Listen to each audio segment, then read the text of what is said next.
Good morning, everyone, and welcome to the Nickel City Mafia post-game show, Buffalo Bills versus the New Orleans Saints. I'm Mike Thornton, and joining me as always is my co-host Jake Podger. Jake, how you doing? I hope you had a fantastic Thanksgiving. I did, Mike. It ended with a bang. Very happy. Got to see Josh Allen eat a monster drumstick turkey leg. That was awesome. Dawson Knox couldn't even speak. He had such a big bite. I am recovering. I think I'm not going to eat for a few days now. I had 2 meals yesterday, and I went for seconds at each of those. And then, for whatever reason, I still felt the need to snack during the Bills game. I don't know what I was thinking. You were saying you had a little bit of heartburn. I had it all night. I'm still Yeah. suffering with the heartburn this morning. It's early here still, Gosh. right? It's just 7 in the morning, and I'm Yeah, like, oh yeah. man. Oh my gosh, I'm telling you, I don't know why I do it to myself, and I do it every year. But you know what? I think you have a good excuse, and it was a huge Bills win, so you can't really complain. And I'm fired up. I'm feeling pretty good right now. I gotta say, and I was those turkey legs. I mean, do they not look like the best cooked turkey They legs you've do. ever They seen? make it look incredible. Yeah. Stephon Dix looked like he actually wanted to set his down. Did you see that when they were doing the interview? He went to go almost set it down, but then he took it back. He's like, "Oh, I'm not going to do that." Well, So I don't know if he was into it or what, but you gotta wonder, like, how long have those been sitting around? Like, yeah, how good are they really? I saw Poyer join in and take a big yeah, he bite out wanted of one. some. He It should was, have. He had a great game yesterday. yeah, it was funny that Stephon Diggs, when he talked to him, he's like, I'm a little jealous. My mom was at my brother's game in Yeah. Dallas, and little Diggs was there as well. But they lost a big game. That was a huge game as well for the Cowboys. That's a great game. Yeah, it was a great finish for us. So we'll get into the game here. We're gonna do some admin stuff here real quick. So remember to please drop a nickel on that subscribe button for us. Jake and I and the rest of the group greatly appreciate it. And give us a like, give us a share. And let's talk a little bit about this amazing giveaway that we got going on. For those that don't know, most of you do, but we're giving away a $500 gift card to the Fanatics website, where you can get all your officially licensed gear. Everything, any team you're into, you can get it. And the contest has been going great, Jake. We've got like over 277 users already That's entered. amazing. That's incredible. It's incredible, yeah. And I'm going to share some of these cool stories that I'm hearing, these favorite memories. And all we ask is that you share a favorite holiday memory. And let me just share a few. Obviously, somebody said putting up the tree. Yeah, every year. That's just Can't beat it. so much fun, right? Counting the number of presents under the tree, since we had a very large family.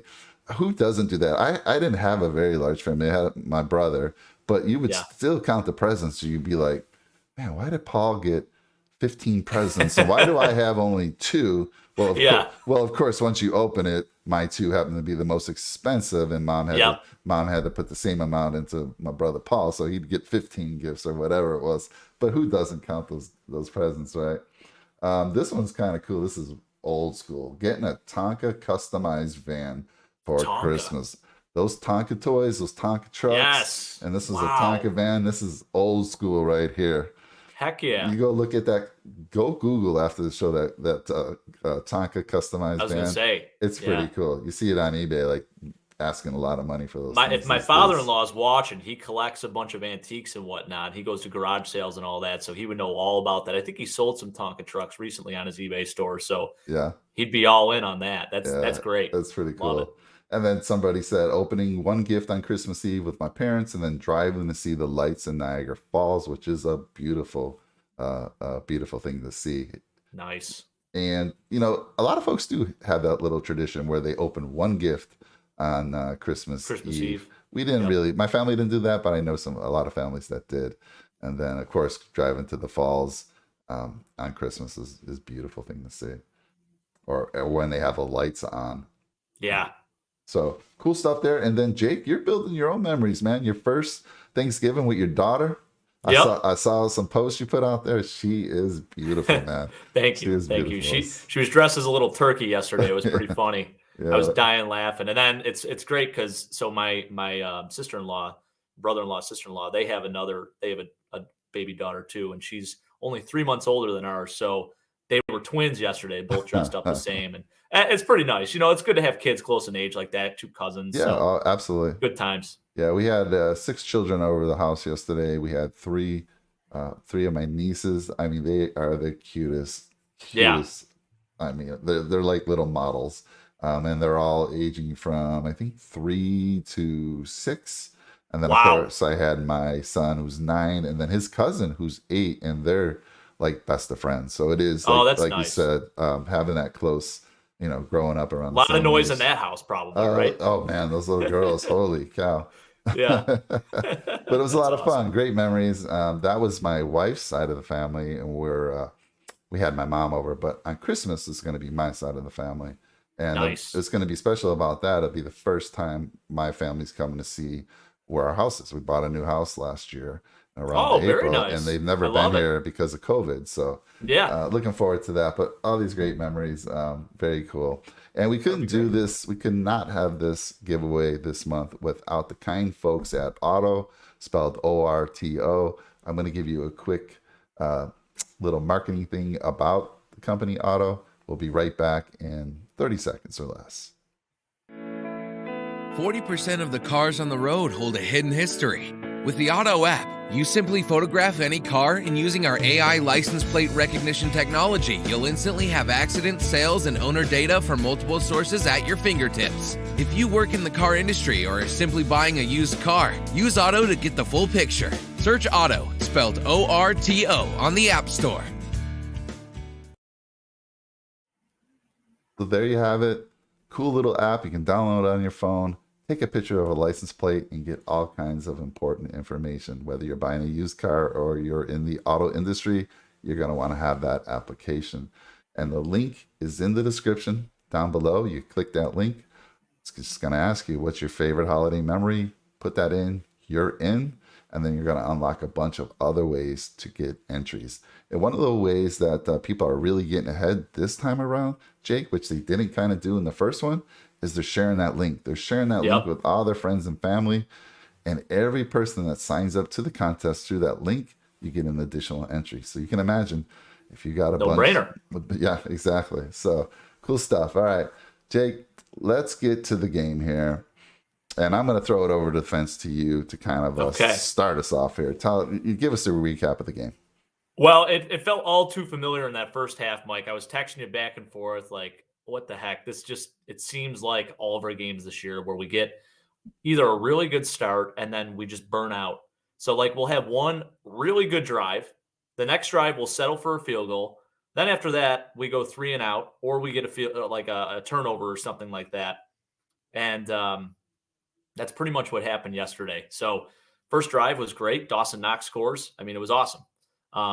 Dawson Knox, by the way, what a day he had. I mean, that guy was just on fire yesterday. How about his hand too? I mean, still the size of a freaking club, but he's playing great. He's tough. He's gritty. Made some catches yesterday that he didn't make last week. Made up for it a little bit, and just had an absolute day. So very happy to see that. 3 for 32 and 2 touchdowns. I mean, couldn't really ask for much more. I mean, obviously you want the yardage a little bit higher, but he didn't really have to do a whole lot more anyways. So yeah, the first half, like I said, felt way too familiar. Josh turns the ball over twice. I'm thinking, oh my gosh, here we go again. Are we going to lose to the Saints, who have basically half their team out? Yeah. And yeah, I mean, I was panicking a little bit, but luckily we turned it around, came out in the second half and literally played a flawless game of football. I mean, from the start of the whistle to the end of the whistle, it was just nonstop. I mean, the energy was higher. The players were just, everyone was on the same wavelength, and it was just really good to see. And that's the type of football that we need to play, Mike. Like, that's how we win football games. We got to finish strong. We got to start strong. Man, like that was everything you wanted and then some. Josh looked phenomenal. I mean, it was just great. It was nice to see. You like to end on a good note. And, last week, I mean, we were just totally dead the entire game. There maybe wasn't even one moment where you thought maybe we were going to turn it around. Yesterday, you felt a little different, but you still were kind of like you had a pit in your stomach at halftime thinking, oh, no, are we going to blow this? Like only 10-0 right now. There's Yeah. 2 turnovers. So I'm really happy with how we responded to that. And we did fantastic in that second half. I mean, that's just great football. Can't beat it.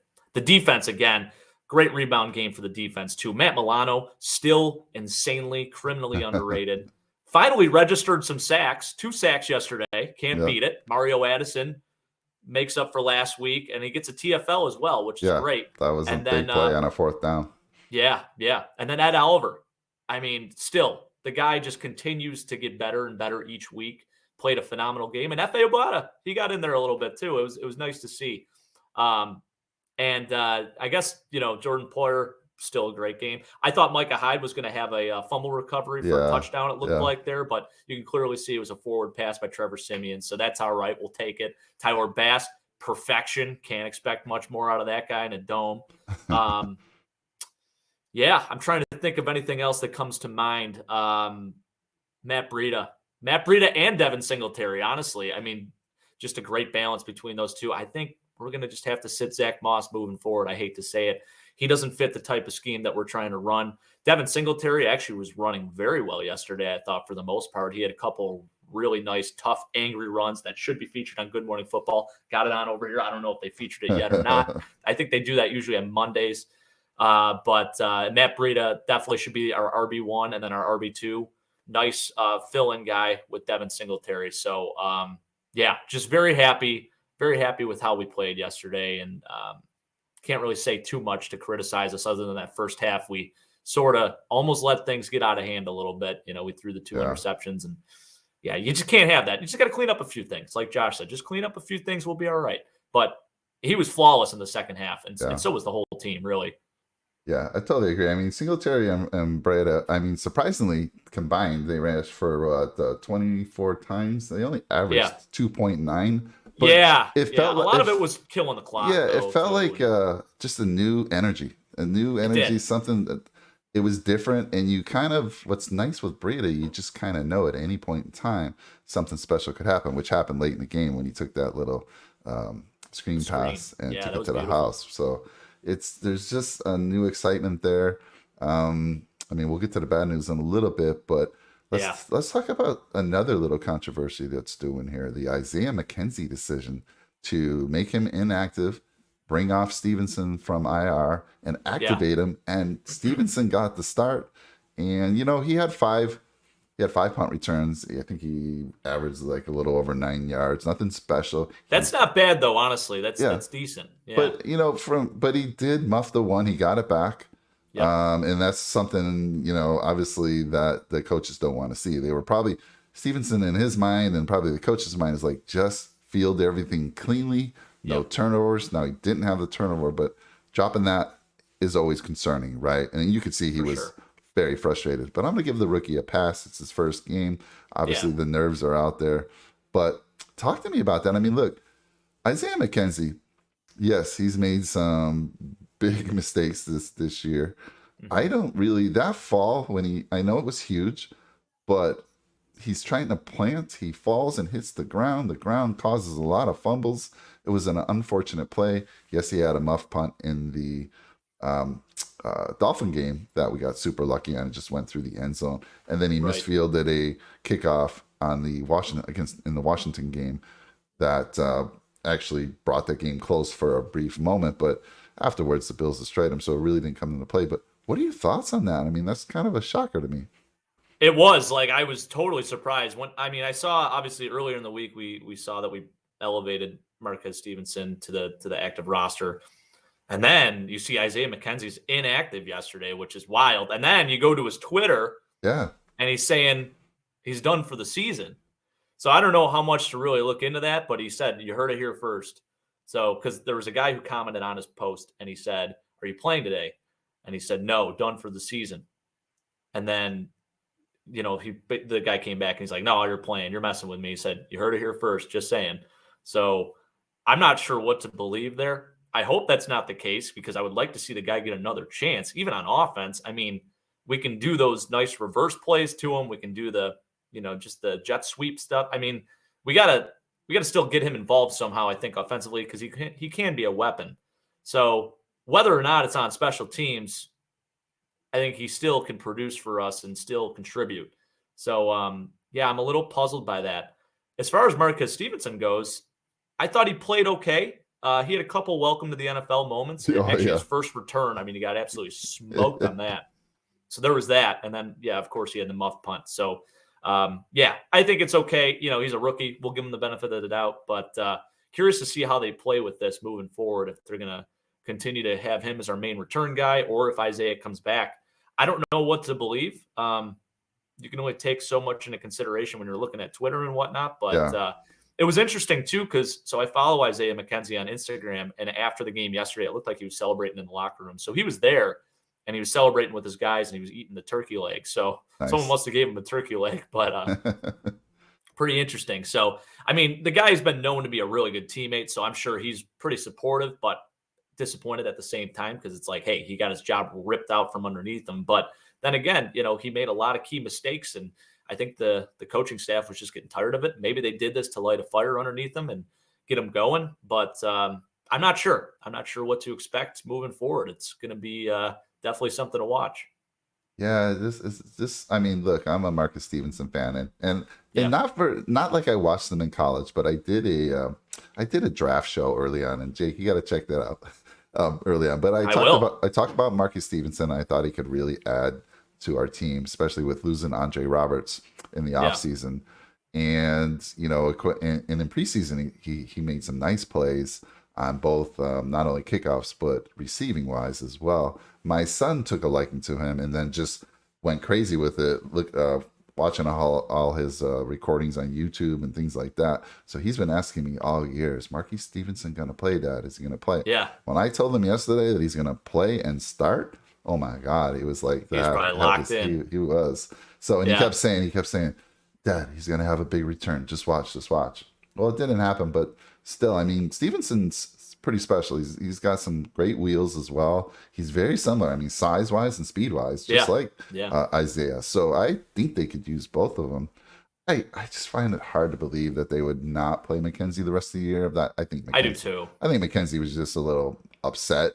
Who wouldn't be? And I don't feel what he's done has warranted sitting him for the rest of the year. It just doesn't make any sense to me. 100% agree. I mean, we saw what he could do even offensively. I'm going back to this. I mean, he's a gadget player, and I think he can be very useful on offense. He had 5 touchdowns last year, and then I think he had 6 total or something like that. So, yeah, we got to figure it out. We got to find a way to still get him involved at some point of the game, somehow, some way, whether it's in the return game or on the offensive side of the ball.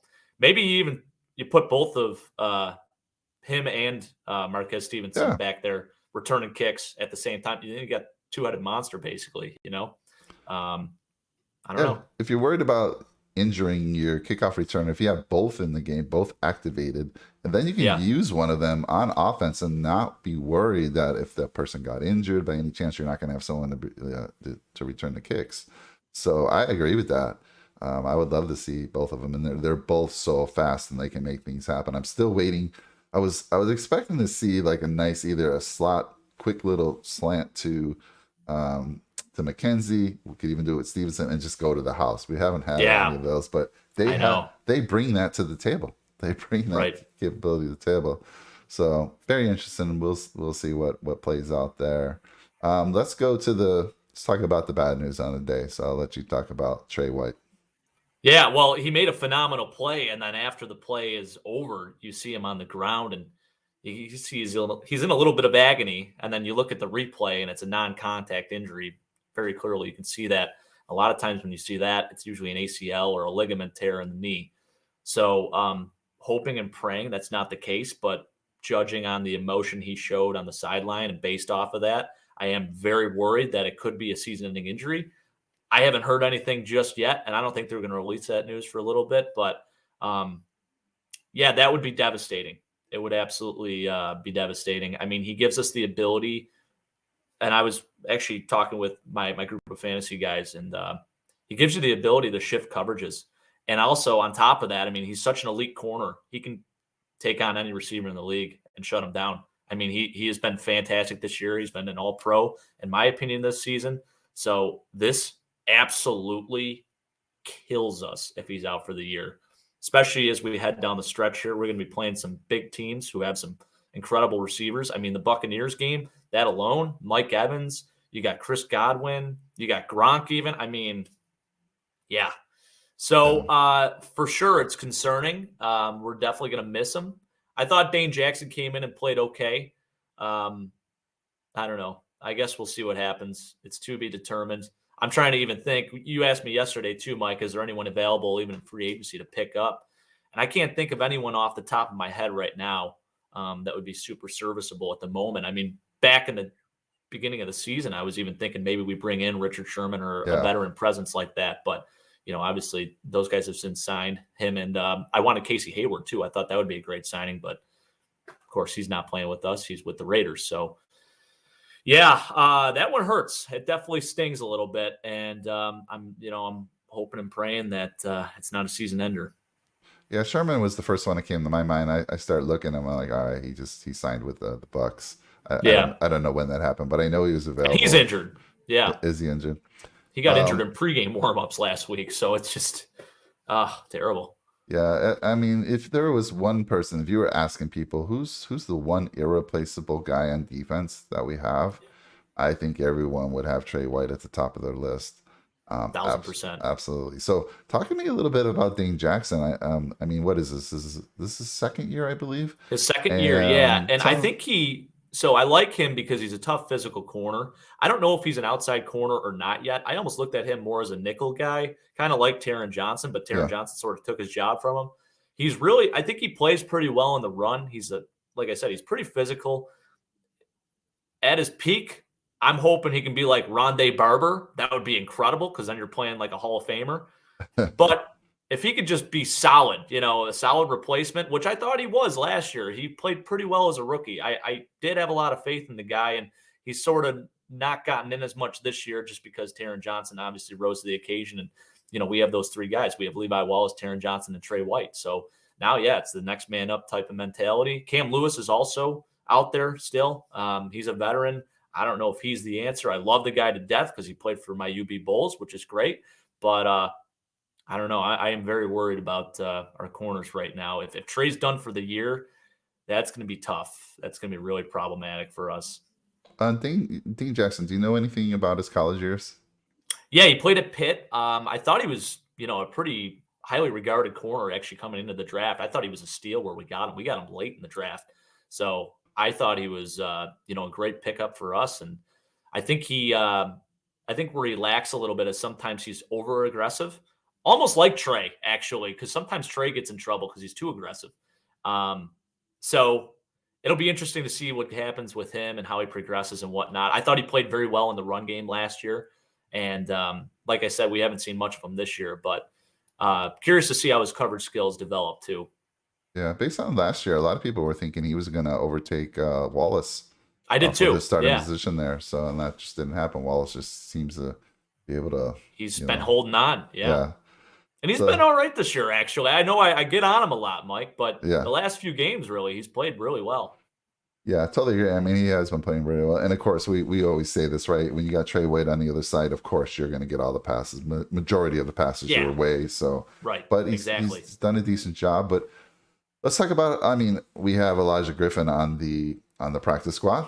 I mean, we're getting thin now, so we could also scour other practice squad folks as well. And this is where the Rashad Wild exactly pickup hurts a little bit. Exactly. Don't know what we had in him really, but still, I mean, he was one of our draft picks this year, so we saw something in him, and so did another team, the Jets, who took him, right? Yeah. So it starts to hurt now. And I didn't realize. By the way, the Jets are an absolute train wreck right now. Did you see? So Joe Flacco and Mike White both have COVID now. So I think Zach Wilson's going to start, but I don't know who else they have at quarterback at the moment outside of those two. So that's going to be interesting. They're playing Houston this week in the Toilet Bowl matchup. So that'll be fun to watch. So I'm going to give the bonus code right now, but I do want to talk about ways. All right, so let's assume the worst. Let's assume Trey's out. No matter what, Trey's going to be out for a bit, whether it's good or bad. Yeah, he's going to be out for a while. And let's talk about other ways that we can help our corners. But before we do that, let me give the bonus code. Bonus code for this show is Holly Jolly. Have a Holly Jolly Christmas. It's the best time of the year. Holly Jolly, all one word. HOLLY JAJOLLY. Holly Jolly, one word. Put that into the giveaway, and you got 5 additional entries. All right, Jake. Back to what can we do to help our corners? One thing that comes to mind is pass rush, right? Yep. But yes, we got 2 sacks yesterday, and it's crazy to me that I think that was Ed Oliver's first official half sack. I mean, I don't think he's had a sack in a year, although he seems to be hitting the quarterback all the time. But Yeah. I mean, I feel like we got off to a great start this year on defense. We invested a lot on that defensive line, trying to get more pass rush, but it seems to have slipped off, and I don't know. What's your thoughts on that? Since that second week, the Miami game, yeah, I mean, it's just been actually, I think it's gotten worse and worse every week, which is crazy to say. But now we're kind of climbing back up. And yesterday, I thought we played pretty well on the D line. I mean, I was very happy to see a little bit of production. Trevor Siemian, you could tell he was rattled right off the get go. And I think we took advantage of some of their injuries. I mean, Ryan Ramczyk being out definitely hurt the Saints a lot. He's a really good right tackle for them. And yeah, we definitely were able to expose their offensive line a little bit, do a couple things, and I think we took advantage of it. F.A. Obata, like I mentioned, he even was in there a little bit. I thought he played pretty well too. And Mario Addison played phenomenal. I mean, wow. Yeah. This guy is 33 years old. Everyone's saying he's washed. He wasn't able to get the sack last week, and then he comes out yesterday and he gets a sack. He gets a TFL. I thought he played a tremendous game of football yesterday. The other guy, Jerry Hughes, I don't know where he's been. Haven't heard a whole lot. That's your guy. That's your guy. That is my guy. And, you know, I was going to go to war for him, but I haven't heard anything from him lately. And our boy, Greg Rousseau, I mean, what the heck is going on there? Like, he started off looking super promising, leading the team in sacks, and now he's almost invisible. Like, I need a little more out of that. I mean, you see these defensive linemen, a lot of these guys, they're making plays still, even though they're not necessarily producing the sack numbers you want to see. But I haven't really even seen that too much lately. So we definitely need more production out of the defensive line. That's how you help your pass coverage in general. You get to the quarterback, you make them look frazzled, you get those easy interceptions, you get those tipped interceptions. So 100% we got to get better in the defensive line. I thought we played pretty well yesterday. We exposed the Saints offensive line, no doubt about it. But got to get better. Got to keep getting better there. And Ed Oliver, as I mentioned, he continues to just get better and better each game. So that is super encouraging, and I'm really happy with how he's been playing over the last few weeks even. Yeah, Addison definitely had a great game, and he's been playing well. You're right. He had that one miss, but he's been playing really well. I totally agree. He's been getting there at least, you know? Yeah. And then Rousseau, like you said, where he's been ever since that KC game where he had that phenomenal game. Yeah. He's been pretty quiet, but he is a run stopper as well. He is a run stopper, so he does do a good job there. He's not just a pure edge rusher. And then the guy who's been letting me down the most is Epinesa. I know. What's going on? Mention that. Yeah, I'm not sure. I'm really not sure. And I mean, it's tough because we're in a rotation mode here, right? Mm-hmm. So not everyone's going to get out there as much as they should be. And I think they're kind of going with the hot hand. So who's ever playing the best on that D-line is going to probably stay out there a little bit longer. And, you know, Epinesa really hasn't been showing up too much. So it's kind of hard to justify him being out on the field. But at the same time, he was a second-round pick, and we need to get him out there. He showed that he can play well, but you got to produce. Yeah, I totally agree. So, I don't know. I mean, going forward, talk to me a little bit about, I have not watched a lot of the Patriots this year. And I don't know, what can you tell us about what we're going to be facing Monday Night Football against the Pats? Matt Judon is an absolute monster. And we watched Deion Dawkins progressively get worse and worse this year and struggle. And even yesterday, he had Granderson, who was Josh Allen's teammate. They did a jersey swap, actually, at the end of the game. I don't know if you caught that. I saw that. Yeah. He made Deion Dawkins look silly. I mean, he won inside on the one play, and Deion Dawkins he just had to hold, he had to grab him, you know? Mm-hmm. So I am very concerned with Uardi Shino's play because it has not been great lately. I think he can be a really good offensive tackle. He's shown that he could be, and even last year he played extremely well. But I'm not sure what happened. He just seems to really struggle a lot, especially against these more athletic guys on the outside. So I don't know. Maybe next year you bring in a really good offensive tackle. You have to kick him inside. I don't know what the the plan is there. But I'm starting to get a little concerned because we've seen him get beat by guys that he shouldn't be getting beat by, backups, players that are role players even. And it's certainly concerning. And now that we have Matt Judon coming to Buffalo, that guy is going to have a day unless we figure something out where we double team him or whatever it may be. You got to at least chip the guy off the line because that's going to be really very difficult to deal with our offensive line, with how we played. I thought our offensive line yesterday actually played a touch better. Still wasn't super, super happy with how we played. Cody Ford, too. I didn't think he played super well. But Ryan Bates came in, and I thought he was serviceable. And Ike Bucker on the one play, he had like 3 blocks. It was crazy. And then trying to think of who else I thought actually played decently. Darrell Williams, not so much. Mitch Morse, I'm going to say he was even. But, yeah, New England, it starts up front. And we got to figure out how to block them because we're going to be hurting a lot. And that defense is just incredible. J.C. Jack, they have an incredible secondary too. J.C. Jackson, Devin McCourty still getting it done. You have a lot of guys on that team that are really stellar. Kyle Van Noy, he's back in New England now. He's been playing really well this year. Dante Hightower. So that's the first thing that comes to mind is that defense is elite. They're probably a better defense than we are, honestly, in my opinion, player-wise even. That's a shocker to hear that just because, I mean, how well we've played except for – Right. I think New England's even that much better right now, which is crazy to say. That is very scary. Yeah. And then offensively, they don't have anyone that's really going to scare you name-wise. I think their offensive line has played pretty well. And then Mac Jones has really played conservative football. He's been playing like Alex Smith, more or less, just kind of being able to check the ball down. He'll paper cut you just with the check downs, and the running backs have been fantastic. Ramondre Stevenson and Damian Harris, they've been splitting time, doing really well with that. Even Brandon Bolden was playing super well this year too. Receiver-wise, they have Kendrick Bourne, who is pretty athletic, pretty good receiver. He's kind of a boomer bust prospect this year. Nelson Aguilar is pretty solid too. And then they still have N'Keal Harry too. And he's been getting a little bit better as the season's gone on as well. And then the two-headed monster at tight end with Jonnu Smith and Hunter Henry. So, we're going to have our hands full with New England. I'm definitely worried about it, but these are the games you have to win, especially in prime time. I mean, we could really make a statement by going out and smacking them in the mouth. We got to be physical up front, and we got to get after Mac Jones. Get after a young quarterback. It's the worst thing you could do, and that's how we help our secondary too. Yeah, the Patriots are always, I mean, they've been known having good tight ends.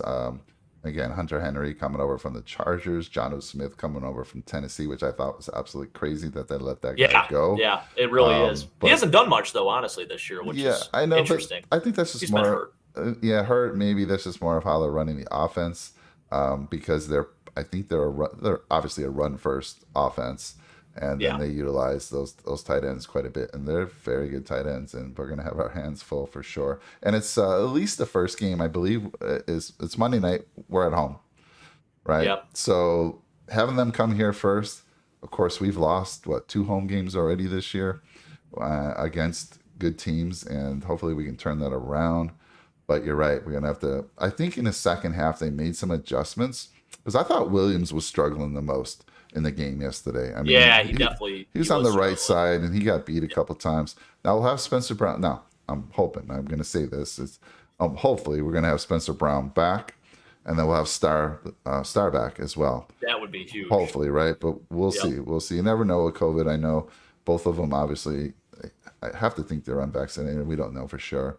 But Star, I'm pretty sure they are. Yeah. And I believe the policy was 10 days. Yeah. And then you get retested. So I don't know. Maybe it's still tested negative. Not really sure. Yeah. Well, Star, I mean, he opted out last year because I think he has some underlying condition that I don't know exactly what it is, but he was worried about. So hopefully COVID can really knock you on your butt, and it can take a while to recover.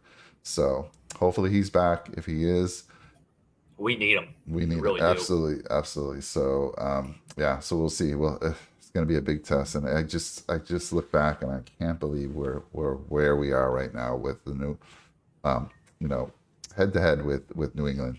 tied at 7-4. Yeah. So then who do you root for on Sunday? Tennessee or New England? Do you want the division lead, or do you want a potential at only being one game out of the 1 seed? I want Tennessee for sure. I do too. Right. Yeah, because we have the slight edge. We're technically in first place because we have we're undefeated within the division. And after the Pats lost to the Dolphins, I think that was week 1. I was like, okay, yeah, we're not gonna have to worry about the Pats. But look at them; they've turned it around, and that's credit to Bill Belichick. And like you said, they have a lot of great players, and they've been able to come together as a team. A lot of times, you can have great players on paper, but they just don't gel together as a team. But they are, and they're getting hot at the right time. So huge game, and yeah, I'm pulling for Tennessee on this one. I like it. I think Tennessee is also a lot more beatable than New England is. Like, even though they're 8-3 right now, I think once they get into the playoffs, if they are the 1 seed, maybe they get knocked out in the first round. So then we essentially become that first seed if we're the 2nd seed. Right. I mean, if it really comes down to me is when Henry comes back, and if he comes back, because they're a completely different team with Henry. 100%. It's kind of like the Colts losing Jonathan Taylor. Yeah, they'd be lost. They would not be where they're at without him. So, yeah. Yeah. I know the Pats have to play Indy as well. They looking ahead on their schedule, they have to play Indy. The Bucks are playing them this weekend, so that's going to be a good one to tune into as well. Yeah. So interesting stuff there. I think we kind of, obviously, if we're giving out game balls, I would not, whoever got those turkey legs last night, I think they were the ones that should have got it. And so anyhow, I think we kind of wrapped it up, Jake. It was a good performance. I feel like the Saints were decimated. We should have won that game. I mean, they had so many injuries, key injuries. No start. I mean, freaking Ingram was out as well. We thought Ingram would at least play. Kamara's that out. Offense, I mean, they had very minimal starting experience outside of Terran Armstead and their offensive line, some of those guys. But Ryan Ramczyk was out, like I said. Their tight end, Adam Troutman, was out. That hurt. Yeah. Although Nick Van Nett scored a touchdown. It was garbage time, essentially. But, yeah. So, I mean, if we didn't win that game, it would have been, for me, it would have been like, we just don't have it this year. Yeah, at that point, put a fork in it. Yeah. So, again, we're going to have to cross our fingers and send out some prayers for Trey White. But please. Man. But assuming the worst case, no matter what, we know he's going to be out for a few weeks. So, we're going to have to see what happens. But next man up. And, again, we have players on defense who can make plays. And they're just going to have to elevate their game. And I'm thinking they can. But let's rest. We got 11 days, 10 days until we have to play the Pats. Yeah. So get healthy. That was also another thing that I was worried about late in that game. I'm like, all right, I was gonna text you, I'm like, get Josh out of there, but then I see that Mitch came in with like 6-something minutes ago. So yeah. I'm like, good move. Let's get some of these guys out. I did see Basham was inactive again this week. Yes. Boogie. So I don't know what's going on with him. Again, we invested so much in Epinesa and Boogie and Rousseau. And it could be him just having a hard time picking up the defense. I'm not sure. It is weird because he seems to be active, inactive, like every other game. I mean, they flipping and flopping. And they really only play him. And I mean, he doesn't get a lot of snap counts. So I'm not sure what they're seeing that's making them deactivate him. But he's a big body. He had a great college career.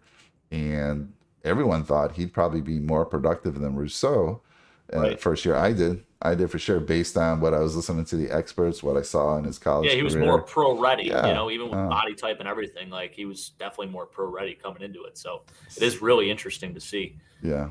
Well, also, it's a first win against the Saints since week 17 of 1998. We were on a 5-game losing streak against them, so we snapped that last night.